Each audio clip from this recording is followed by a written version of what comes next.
Voici Alex. Il admet depuis peu sa dépendance. Mais il trouve difficile de s'en tenir à l'abstinence.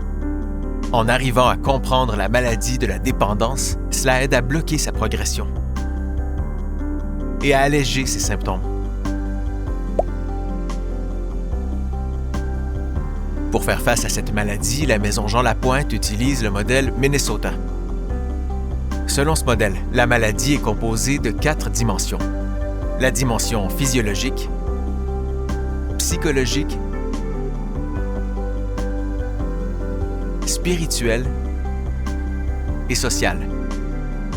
Chacune de ces dimensions peut être malade et entraîner des conséquences négatives qui deviennent parfois des causes de rechute. Pour arrêter ce cercle vicieux, il faut d'abord comprendre chacune des dimensions de cette maladie. Avec l'évolution de la maladie, le cerveau d'Alex le pousse toujours plus à rechercher le plaisir.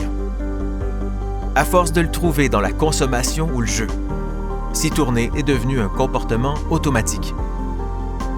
Ceci peut être expliqué par 2 substances chimiques produites dans le cerveau. La dopamine motive et pousse vers le plaisir. Et la sérotonine détend, rend heureux et donne un sentiment de sécurité. La dépendance crée un déséquilibre entre ces 2 substances. La personne dépendante recherchera activement le plaisir, mais aura de la difficulté à se détendre.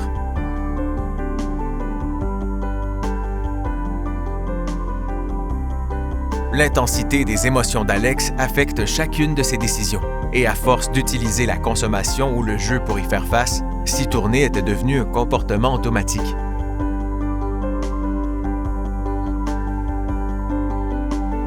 La spiritualité ne fait pas forcément référence à la religion.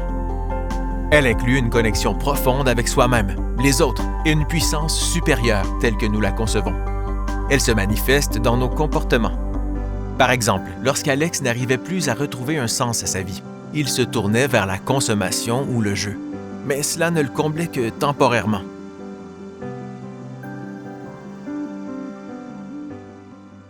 Les relations qu'Alex entretient avec ses proches ont un impact sur lui et sur eux. Lorsqu'il s'isolait des autres, il mettait en péril ses relations avec sa famille et ses amis, et cela le poussait à jouer ou à consommer davantage. En réalisant que la maladie est globale, Alex travaille maintenant chacune de ces dimensions pour l'aider dans son rétablissement. Avec un traitement global comme le propose le modèle Minnesota, il est possible pour lui d'arrêter la progression de sa maladie. Et vous, voyez-vous comme Alex le côté global de votre maladie?